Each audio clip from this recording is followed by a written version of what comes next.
देखिए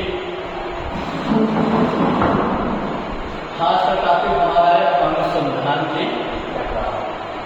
ठीक है, अनुसंधान के प्रकार।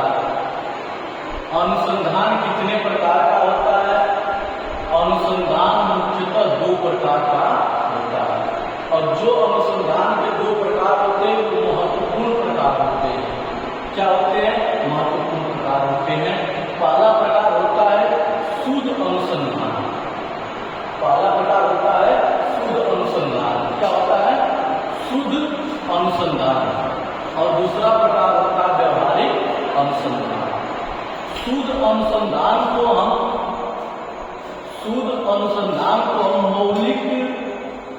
मौलिक अनुसंधान, मौलिक उद्देश्य भी कहते हैं।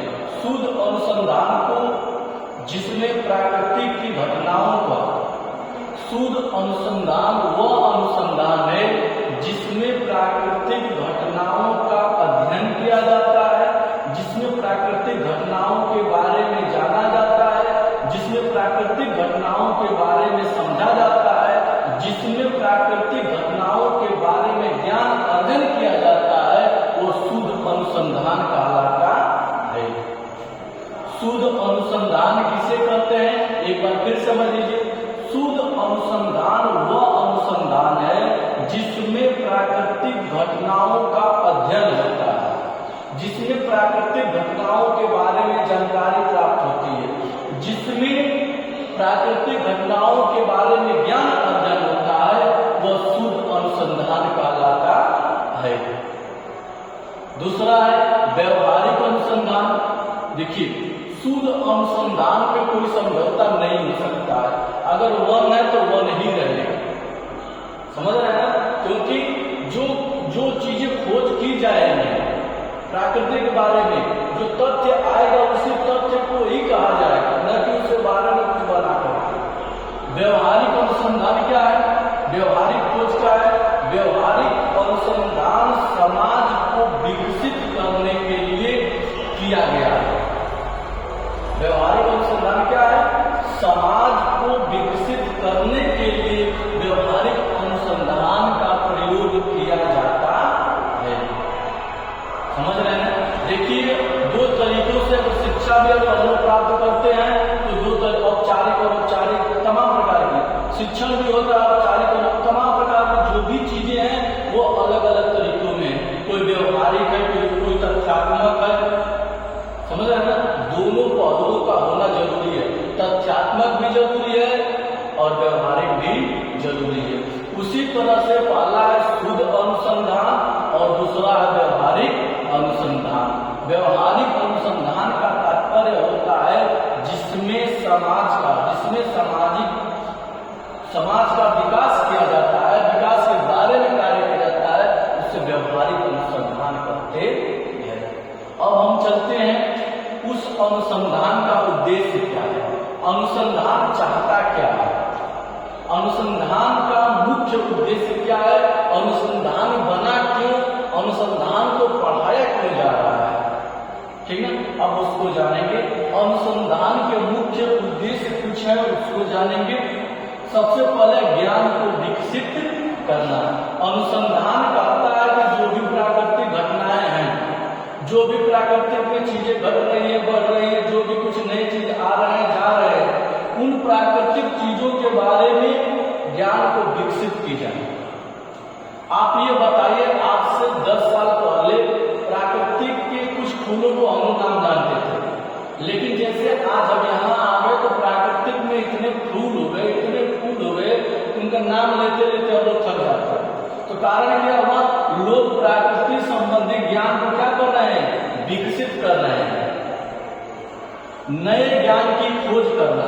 अनुसंधान कहता है कि हमेशा नए ज्ञान यानी कि नए व्यू को देखते रहना, नए तरीकों को देखते रहना चाहिए, क्योंकि हमेशा पुरानी चीजों का नए में परिवर्तन होता है। यह सर्कल चलता है। कोई भी चीज अगर पुरान हो गई तो लोग उसके बारे में, नए के बारे में सोचेंगे। जिस प्रकार से जनरेशन चल रही है, आज 2G चला, 2G के बाद 3G आई, 3G के बाद 4G आई, इसके बाद 5G आया, 6G आएगा, 7G आएगा। यानी क्या हुआ? जनरेशन धीरे धीरे धीरे धीरे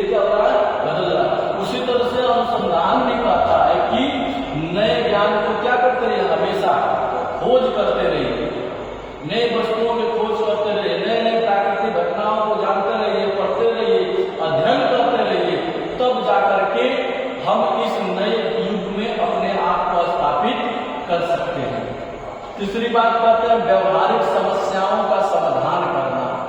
देखिए कभी कभी समाज में, कभी कभी प्राकृतिक में व्यवहारिक समस्याएं आ जाती हैं, तो उनको समाधान हम कैसे करेंगे? अनुसंधान विधि के माध्यम से। यह उस व्यक्ति पर निर्भर करेगा उस समय कौन सी घटना है और उस समय क्या किया जा सकता है। तो अनुसंधान का उद्देश्य है कि व्यवहारिक समस्याओं में जो भी समस्याएं आ रही हैं उसका समाधान करना चाहिए। अगला है विद्यमान ज्ञान की पुष्टि करना। जैसे क्या होता है कि हमारे मन में, आपके मन में, किसी के मन में ज्ञान पहले से भरा रहता है, वो जानता रहता है कि यह हमारा यह ज्ञान है, इससे हम कर देंगे। जैसे मान लीजिए कि हम जब पुराणों में जाएंगे तो कर्ण को 5 बाण प्राप्त था पांचों पांडवों को मारने के लिए। सबके पास एक बड़ी बड़ी विद्या थी ना। कहा जाता है कि शंकर जी के पास, भगवान भोलेनाथ के पास 3 आंख थी। जब तीसरी आंख खोलते थे तो क्या होता था?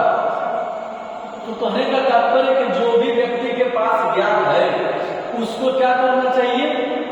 उसकी पुष्टि करते रहना चाहिए। उसके बाद जैसे परमाणु बम बना लिए तो परमाणु बम बना लिए, अगर हम उसका पुष्टि नहीं करेंगे, उसका प्रयोग नहीं, उसका हम परीक्षण नहीं करेंगे और लड़ाई लग गई देश में, और परमाणु बम ले जाके लगा दिया और फूटा ही नहीं, क्या मतलब है? इसलिए जो अपने पास विद्यमान ज्ञान है उसको हमेशा टच करना चाहिए, टेस्ट करना चाहिए।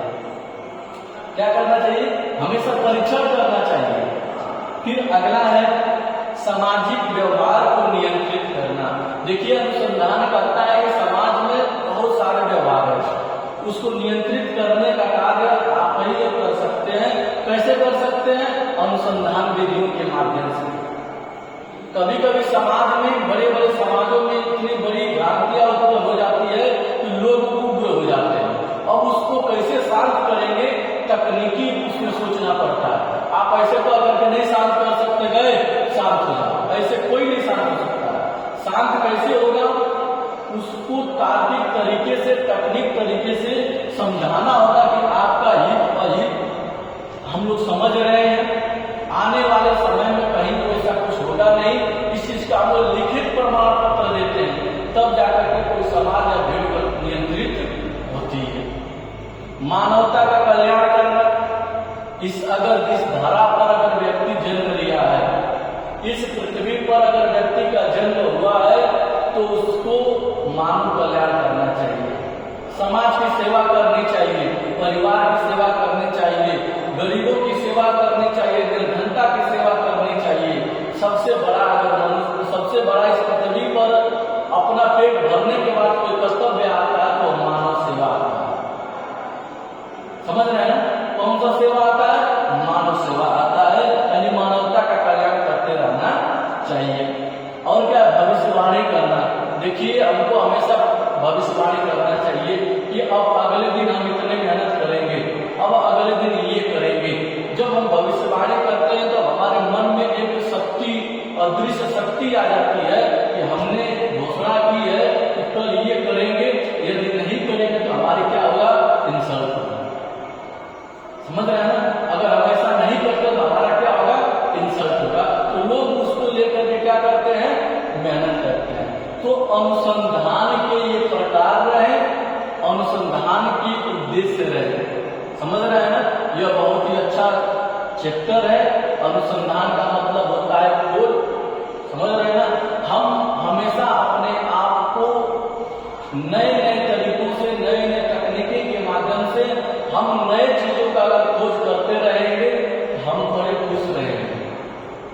जहां हम किसी मान्यताओं में उलझे रहेंगे तो हमको दुख के अलावा कुछ मिलेगा नहीं। यह अनुसंधान करता है। कौन करता है? अनुसंधान करता है। ठीक है? यदि आप परीक्षा में यह पूछे तो बता सकते हैं कि नहीं बता सकते कि क्या करना हमको है? अगर हमारे पास ज्ञान हो गया तो उसको विकसित करना है। अगर हमने ज्ञान प्राप्त कर लिया तो उसको क्या करना है? विकसित करना है, उसको और विस्तृत करना और उसको महारत उसमें हासिल करना है। और उसके बाद अगर वो फिर नए नए चीजों की हमें खोज करनी है। यह अनुसंधान करता है, यह रिसर्च करता है, यह खोज करता है। ठीक है? ये सब चीजें अगर कहीं पूछे तो बताने और लिखने में कोई दिक्कत बता लेंगे ना? ठीक है, धन्यवाद।